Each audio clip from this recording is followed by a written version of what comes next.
Hello, this is Randy Christian and welcome to the West Texans. Today we're going to be talking to a fellow that started his career in a AM-only radio station in Center, Texas and ended it as the Dean of the College of Media and Communications at Texas Tech University. We're very lucky today to be talking to this West Texan, Jerry Hudson.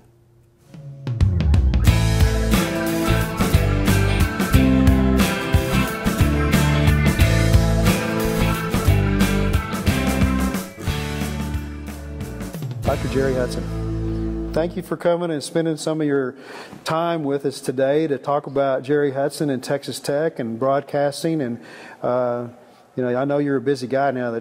You're retired. That's right. I forgot about that. I'm still busy. Well, it's like a mutual friend of ours said. I asked him, "How's retirement going?" He goes, "Every day is Saturday but Sunday." Yeah. I never heard that one. I thought that was great. You did just retire. But you started in 1978 as an assistant professor at I guess at that time it was the Department of Mass Communications. So let's start back to the very beginning. Where'd you grow up? Where were you born, Jerry? I was born in, you've heard the old saying, well, I started in a little 5,000 watt radio station, but I was born in Carthage, Texas, which is about 15 miles from Louisiana, and we lived out in the country, and then the country was like 4 miles outside of Carthage. Then when I was about 12, we moved to Center, which is 20 miles down the road on the way to Jasper. So if you go down the eastern border of Texas, it would be Texarkana, Marshall, Carthage, Center, St. Augustine, Jasper, Beaumont, and kind of in that Highway 59 corridor. Okay. Yeah. And so I grew up in Center, Texas.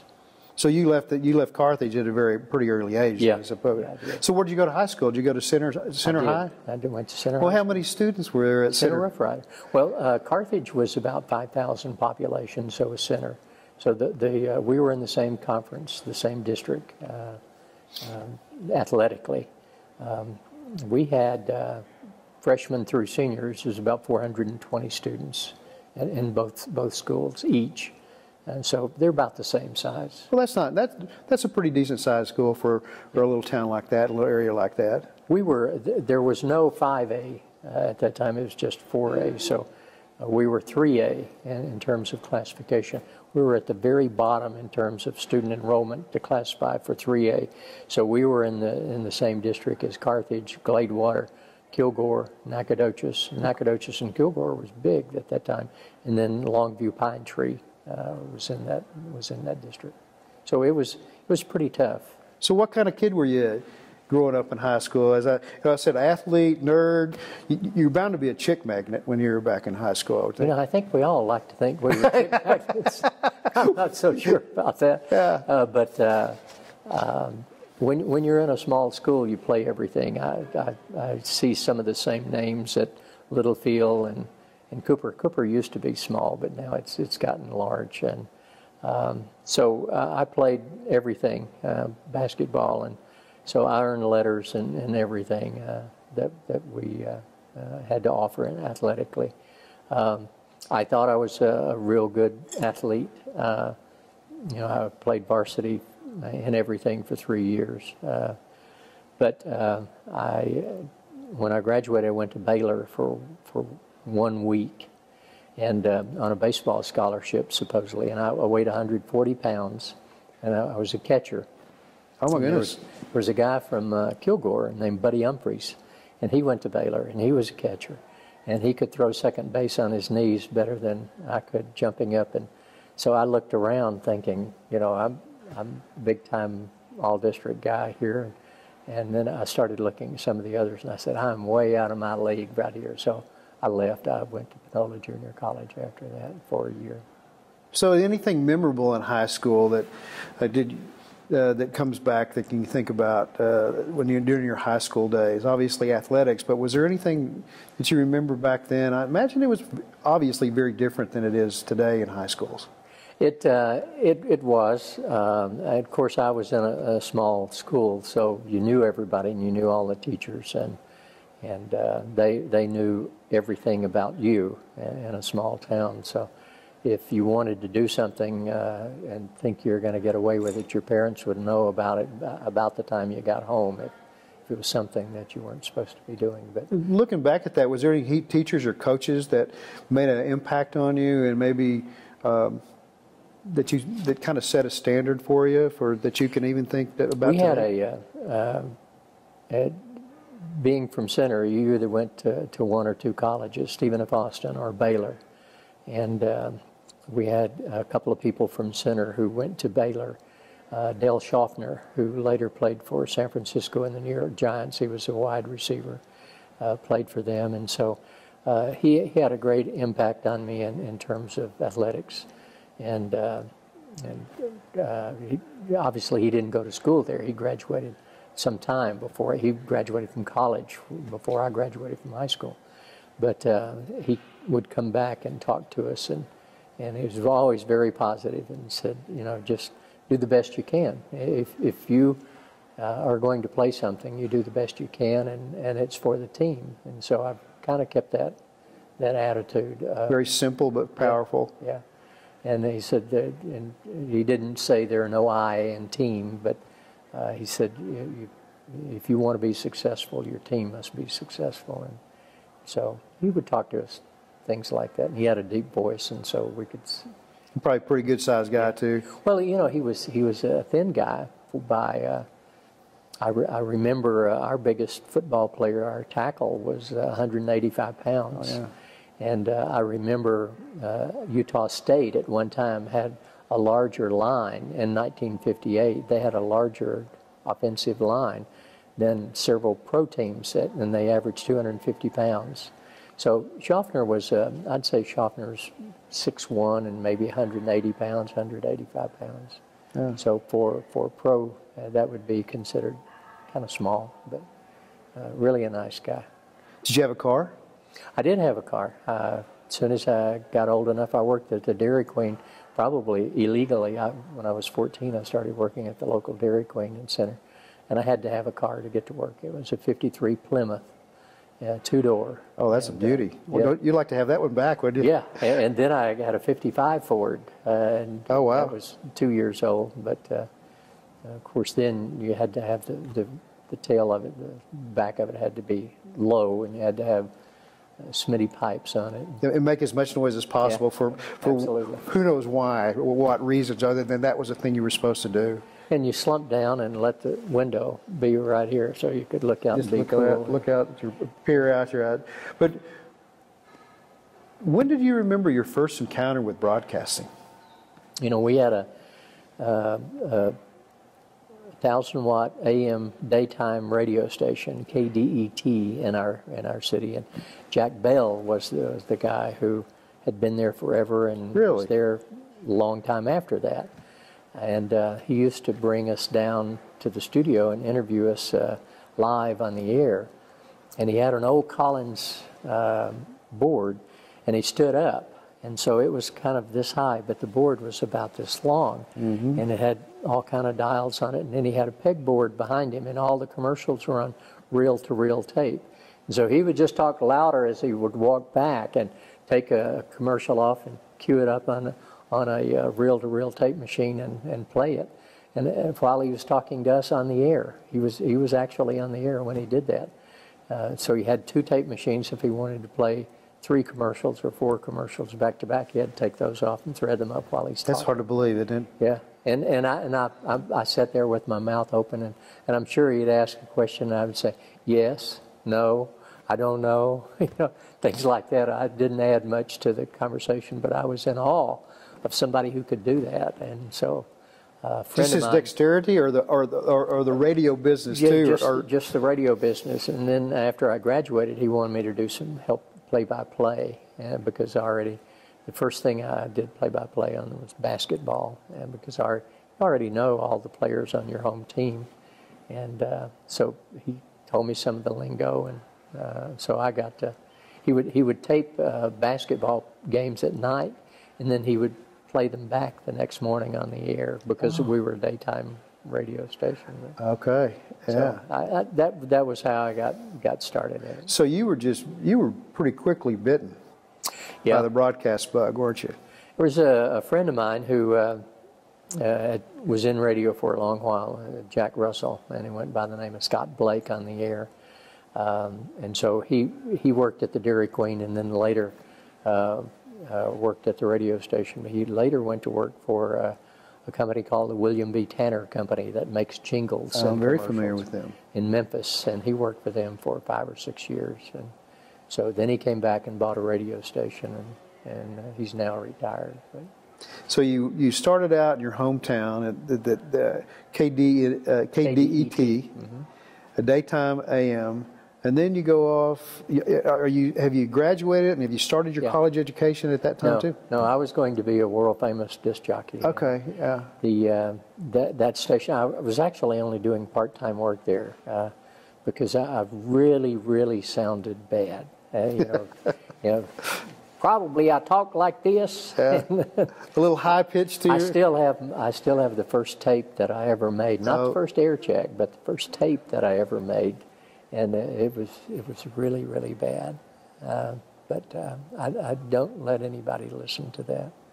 So you went off to Henderson to a station there, KWRD. They hired you to be on the air? Yeah, they did. That was my first full time.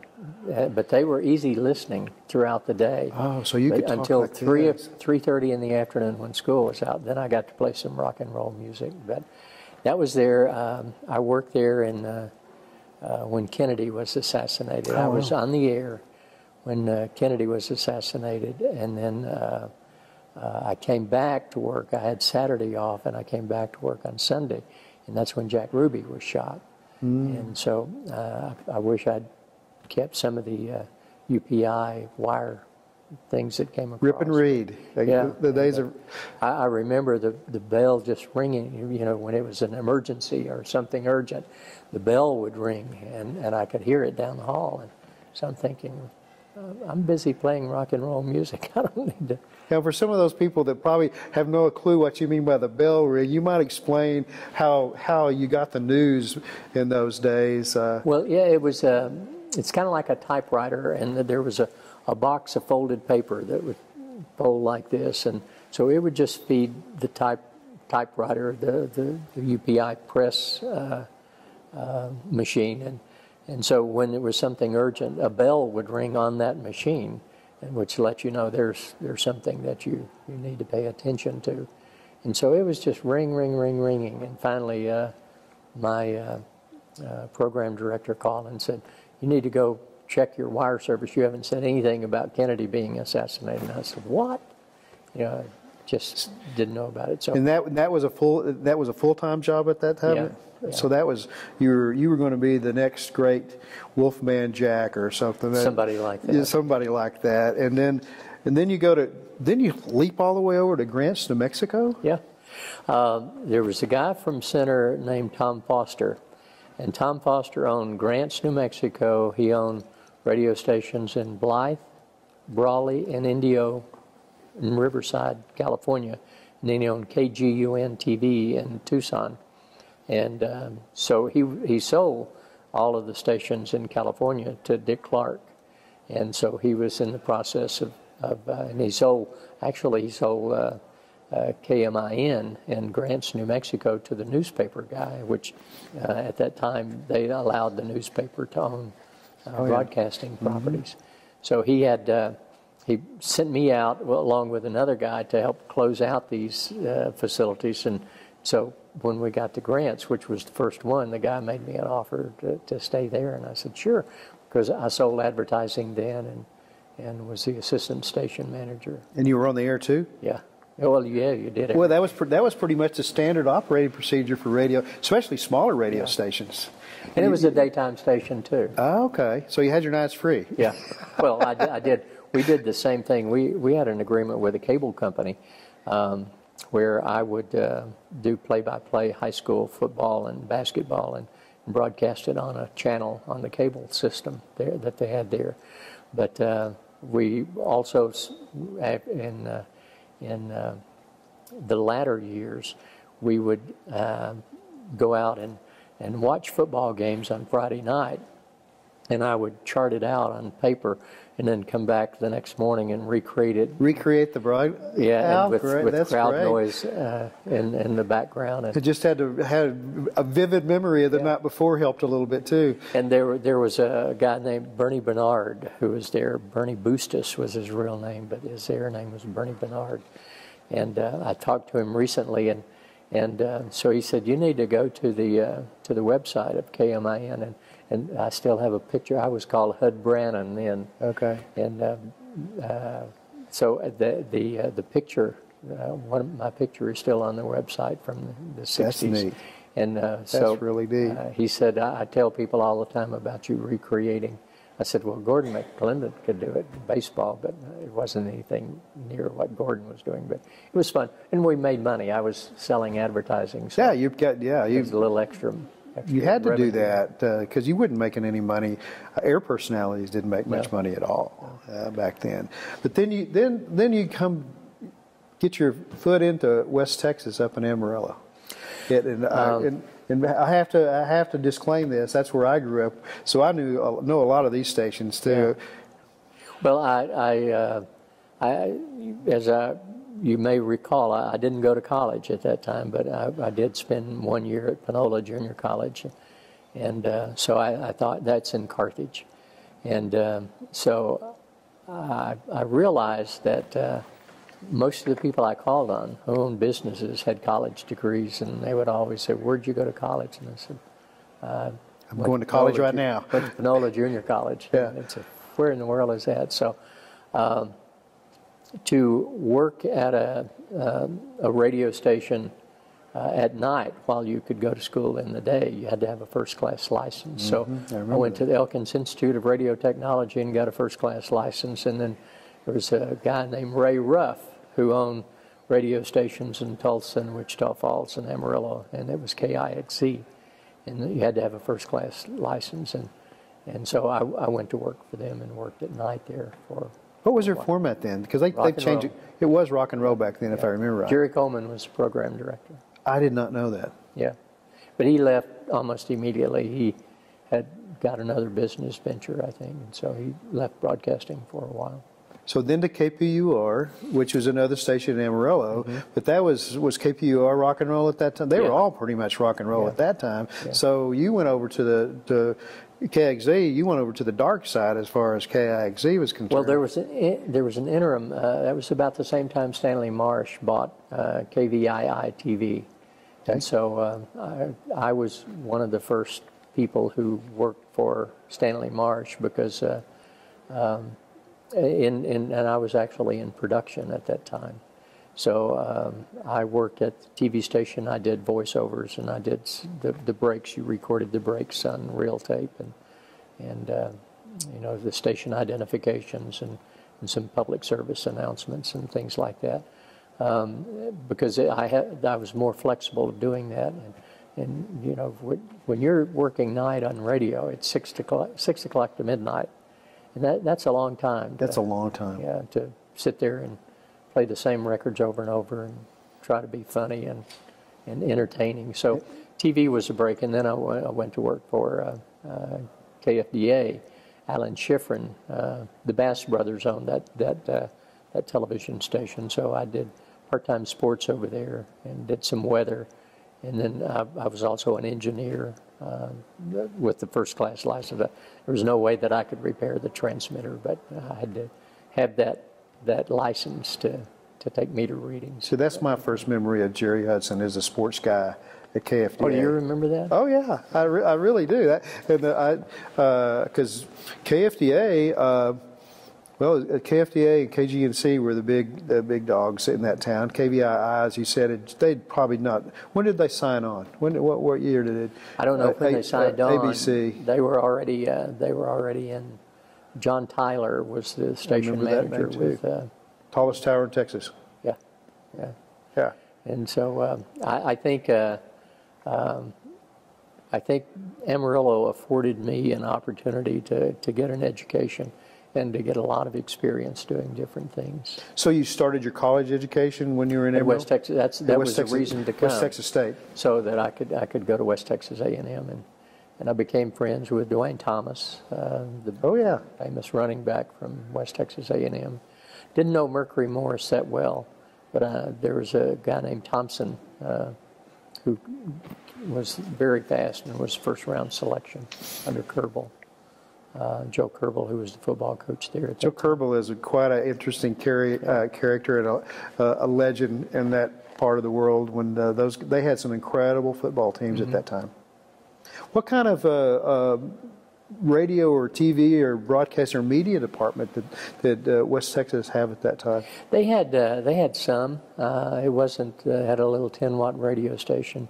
I've been up there since then, and ironically, I was notified this week that I'm going to be inducted into their Hall of Fame in October the 21st. But I've seen their facilities. It's very nice. Impressive for it's very a nice. Small university. The whole campus has changed, so it's pretty impressive little university now. Yeah, it really is. I've been to walk through it a little bit, and they've really working hard to make that department a lot different than it used to be. Sue and I we had amazing teachers. I don't know that, I'm sure they taught 4 and 5 courses, all of the faculty members at West Texas A&M, but we pride ourselves in having good faculty members teach us what they knew. So West Texas is where you ran into a girl named Sue Fowler? Yeah. Sue Fowler, who's now Sue Hudson? Yes. That's one of those other small world things that when we got to know each other and got to know Sue, Sue and I realized that we are Tascosa High School rebels, and so you are a wise man, Jerry, to marry a good-looking girl from Tascosa High School. And there's a footnote to that. I met Sue in May, and we got married in August. Oh, wow. Well, so it was like... You are, yeah. I was very perceptive about.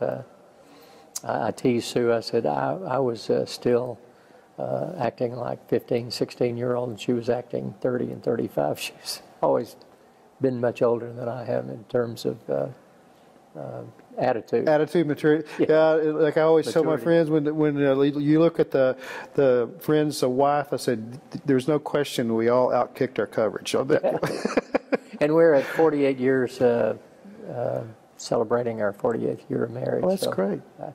People say, "You only knew her 3 months," and I said, "Hey, you better get it before she had a car and I didn't."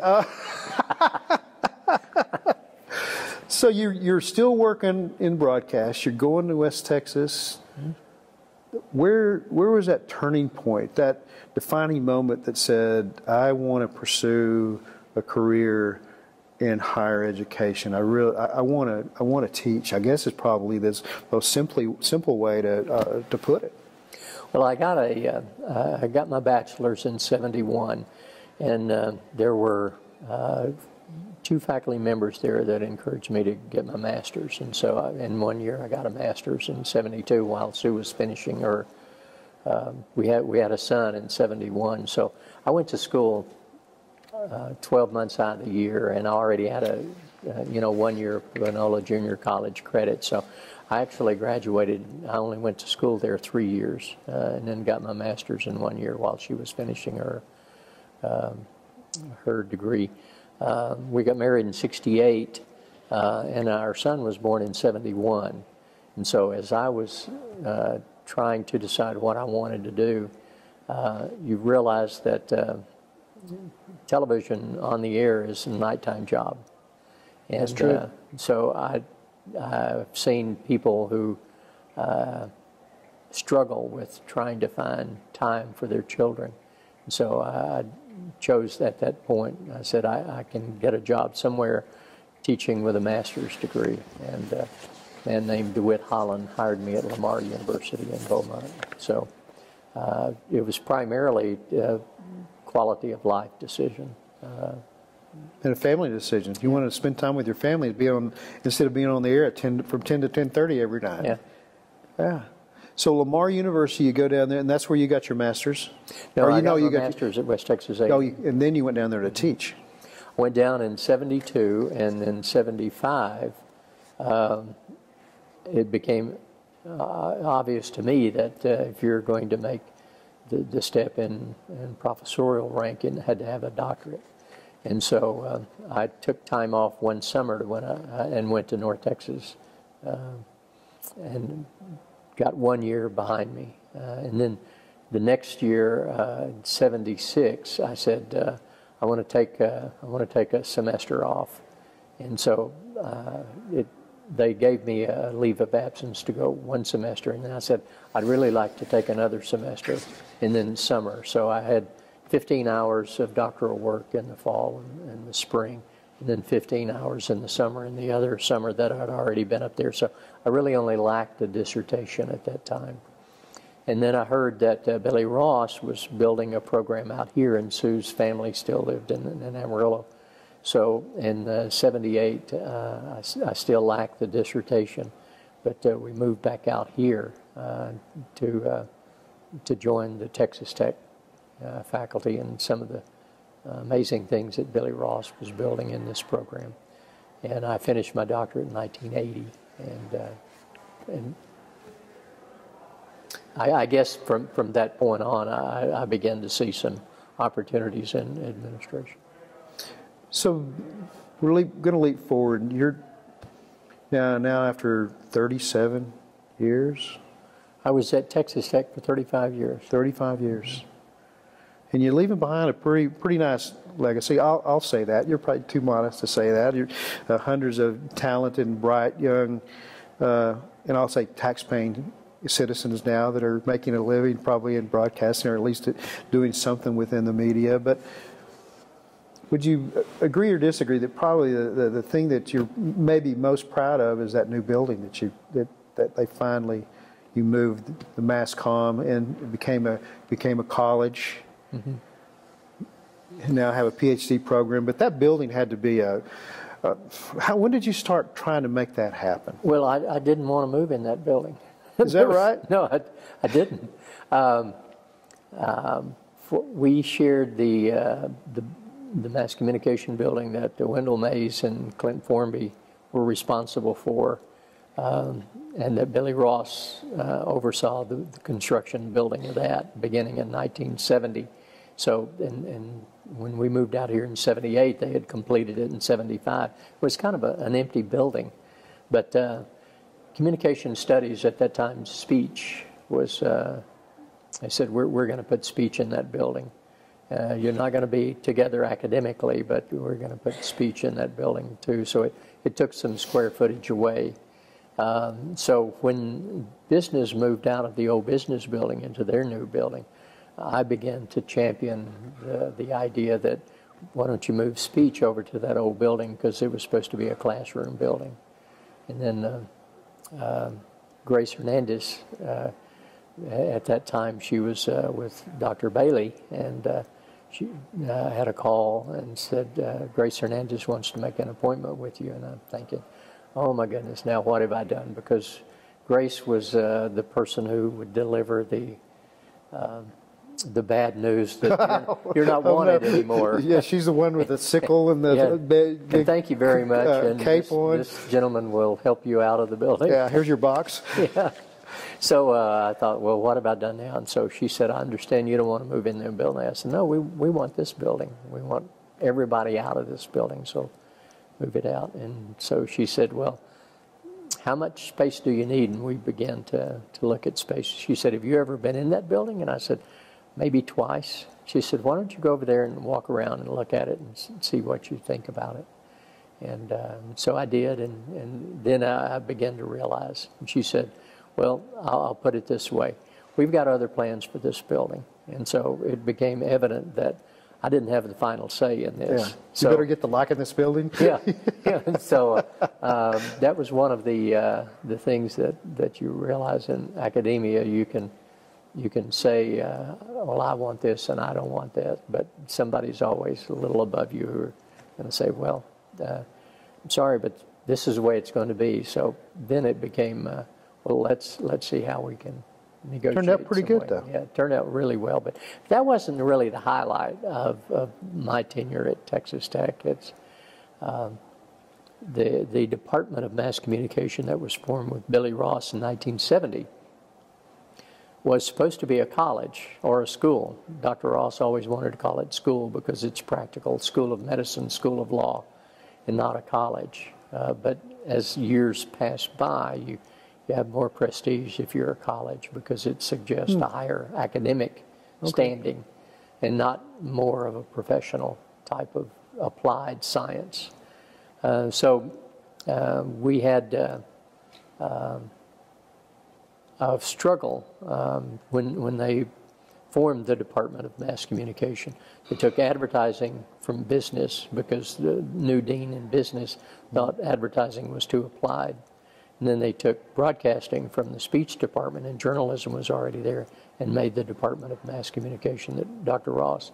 The night before that was supposed to happen, they called Dr. Ross and said, look, architecture wants to get out of engineering, and fine arts, art, music, theater want to have a fine arts college. And for you to leapfrog them is just not politically good. So we're going to make you a department, and then 3 years down the line, you can become a college or a school. Well, the 3 years down the line, the dean was gone, the president was gone, the provost was gone. So all of the people who made that decision and half the Board of Regents, they were gone. So it wasn't something that was a priority. So that's 70 years. 30 years later, we're still trying to become a college because it's a difference in funding opportunity. You have the opportunity to talk to the president one-on-one and say, here's what we need. But we were in the College of Arts and Sciences. There were 27 different departments in the College of Arts and Sciences. And so you can imagine the parceling out of meager increases in budget each year. So if you're a college, then you have a little bit larger space at the table when it comes time to divvy up the money. We had John Monfort was our chancellor at that time. Don Harrigan was our president. So we had an issue in certification of the program from ACE-JMC, and a lot of kickback. We weren't actually qualified to be certified. So Monfort I served as department chair from 86 to 92. And then I ran the Institute for Communication Research from 92 to 98, and this was in 98. And so they said, would you come and be department chair again? I said, only if you can give us resources, because we were getting nothing. And so they ponied up and said, we'll look into you being a separate college if you can straighten things out a couple of years down the line. Well, then Harrigan left, and Provost Bill Marcy came in. And when he took over, he said, what do you want to do? And I said, well, we want to be a college. We want to be separate.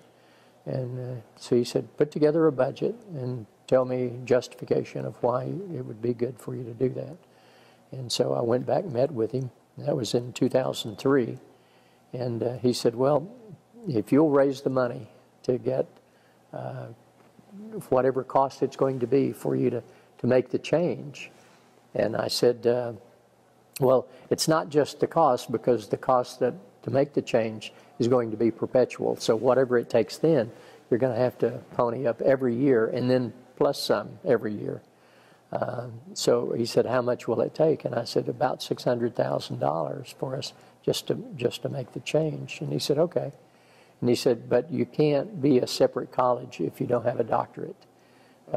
And so and I said, our faculty aren't qualified to direct dissertations and theses. We have some, but as a whole, we're not. And he said, well, go hire them. And so it was like, well, okay. So you're going to provide the money? And he said, yeah, if you'll put this together. So in 1 year, we had a lot of good friends, people who had promised money. And we convinced them that this time it was going to work. And so that's the cream of everything that we did when we became a college. That was in 2003. We became a college in 2004 and implemented a doctoral program in 2005. So we had people working 24/7, just an amazing staff and faculty who bought into this, and not everybody bought into it. So it meant different criteria for tenure and promotion. It meant that research expectations was going to be increased double-fold. So all of a sudden you've been teaching at a place for 20 years, and they said, well, now the merit salary increases, the criteria are going to change. And it's, wait a minute, so it's one of those things. But I credit Bill Marcy with being the one who actually, we wouldn't be a college today if it hadn't been for Bill Marcy. The doctoral program really is what you had to have that almost to then become a college. Yeah. Well, we became a college first, but he knew that we were, the Texas Higher Education Coordinating Board does not require you to file anything with them if you want to be a separate college. That's done internally. And so Marcy, behind the scenes, talked to some Board of Regents, said, look, he's raised the money, and this is good for the university. At about that time, Texas A&M was killing their journalism program, and he said, if they don't want them, we'll take them up here. And so he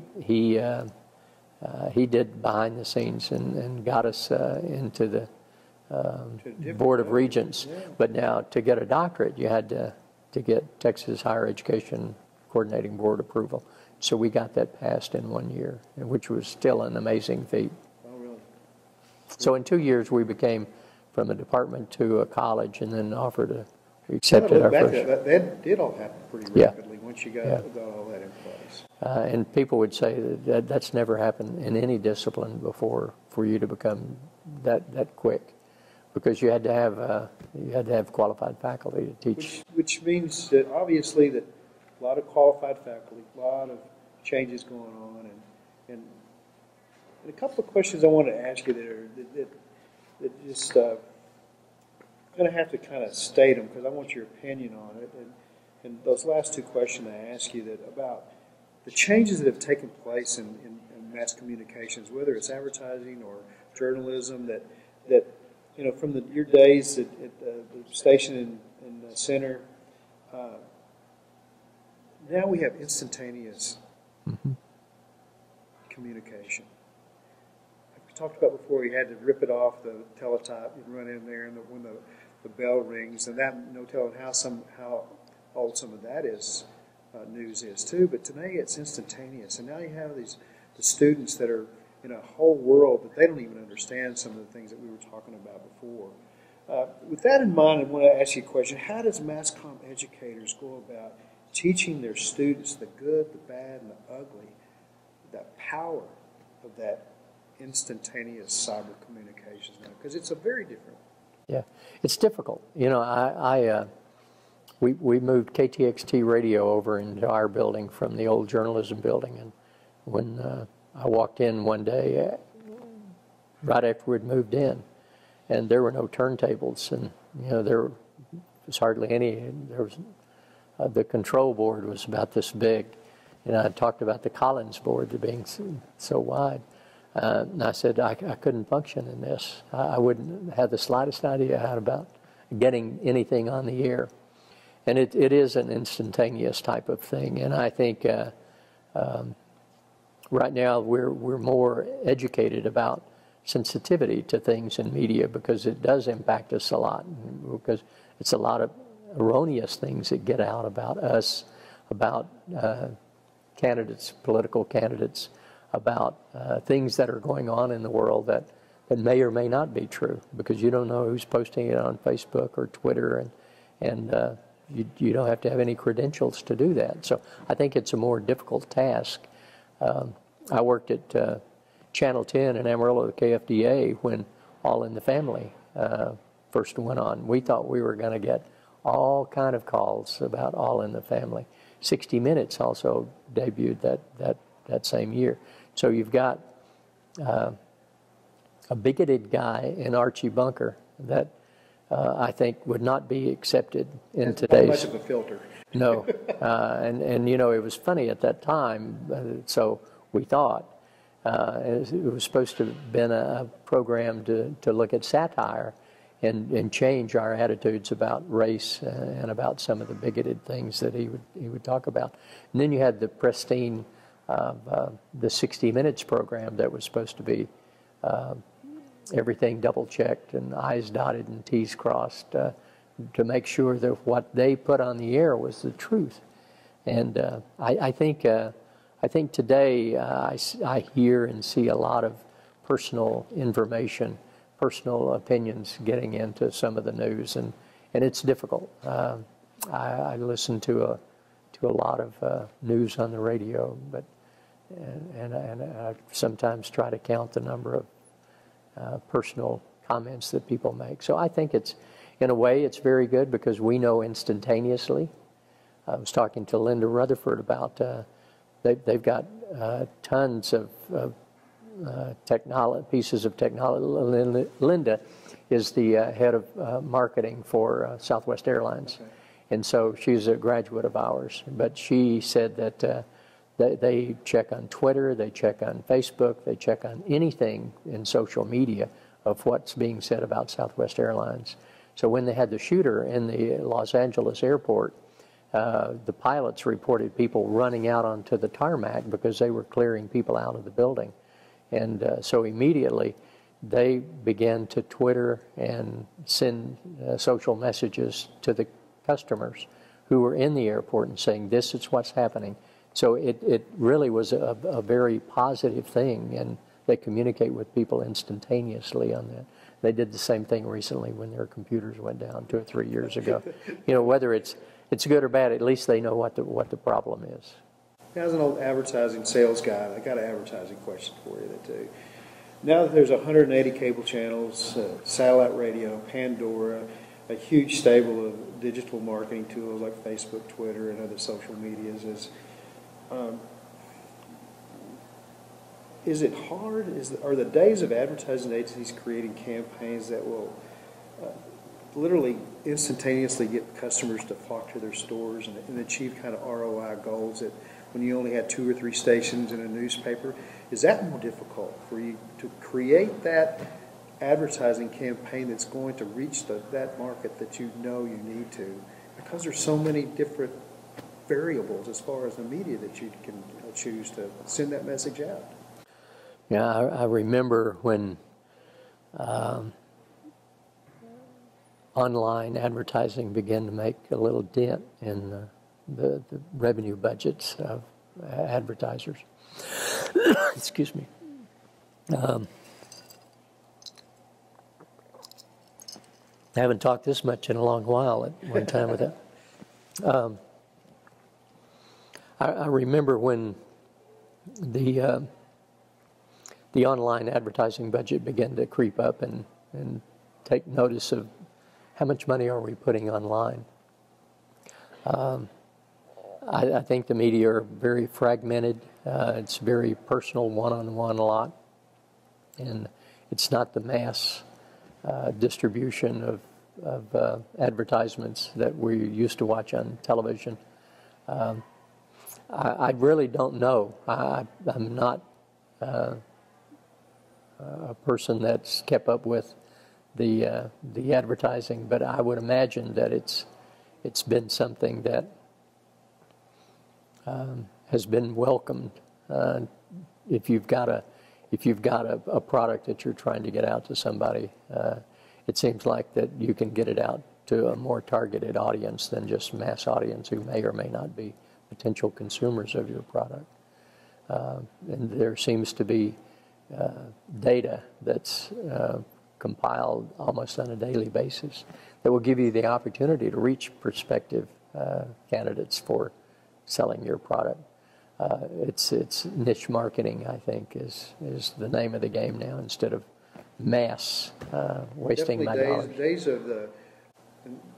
Days of the Marlboro Man ads yeah.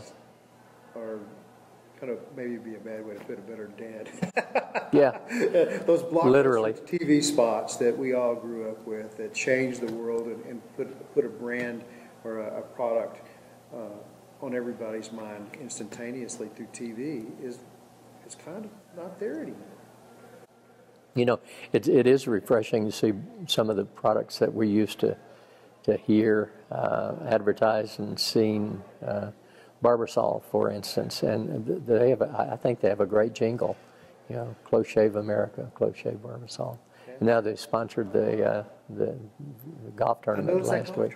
Yeah. Yes, that was So I my son's a dentist, and so I asked him. I said, what does this mean to you? Brusha, brusha, brusha. And he said, nothing.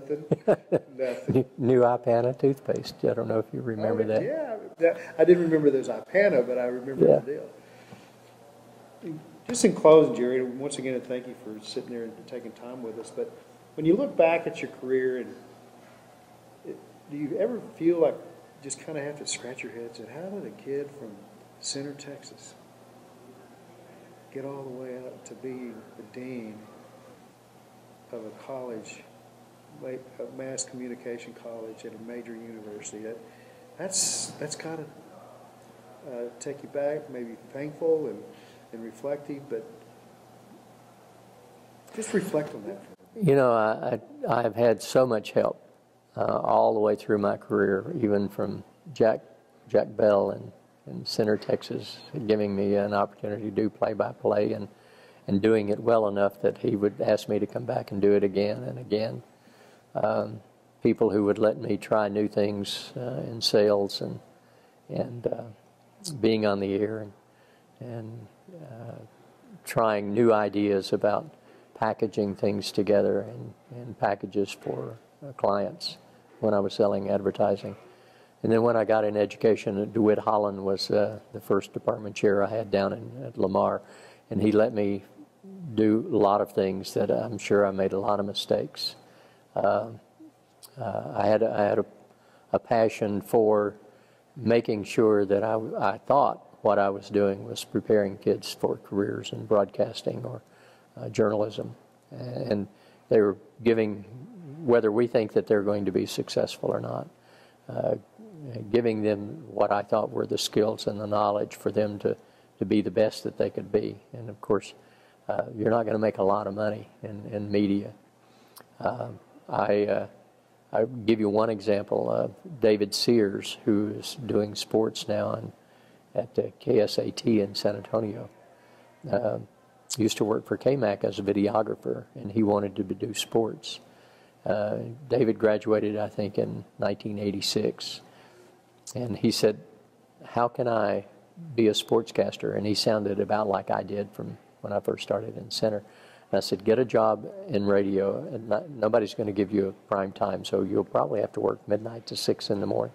Record every program, and listen, you'll begin to hear some of the mistakes. In '92, Sue and I were in San Antonio.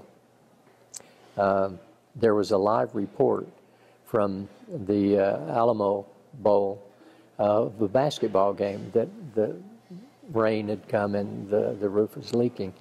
And I kept watching this guy reporting that, and I said, that guy's pretty good.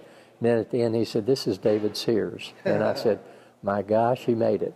You know, and it made you feel like I've really accomplished this. And he calls and gives me some credit for motivation. So I've got Joe Gooden, who is Dean of Arts and Sciences, all of the people in the administration that considered me worthy to take on those responsibilities, especially Bill Marcy, Donald Harrigan, John Monfort. All of those people were very instrumental in me getting an administrative position. So I had a lot of help, and I think without any of those people, just you take one person out of the scenario, and I wouldn't have had a chance to do what I've done. But again, I didn't really do a whole lot to to become a college, faculty members have to do the research. Alumni have to give us the money. They have to give us the support. They have to give us all of their time that they possibly can to speak to our students. So you just have to take a back seat and say, I've really been lucky that I've had people who believe in what we were trying to do and made major contributions in whatever way that they can, whether it's giving money or being instrumental in students' lives. And so I think I'm just a lucky person. And besides that, had a wonderful wife. I told Sue, I said, you know, I have to give you as much credit as I've had, because she supported everything that I've done. When I took a year off to work on my doctorate, she was still teaching school. And she, for 1 year, she was teaching in Nederland, and she came to Irving to teach while I commuted during that year that I was working on my doctorate. And then she was just going to be there for 1 year, and she did an amazing job. So she's been very supportive. I've been lucky. Well, we think you've done an amazing job, too. Well, thank you. Thank you very much for your time, Jerry, Thank and you. all you've done for us. And all I can wish for you is hit them straight. And long. And long.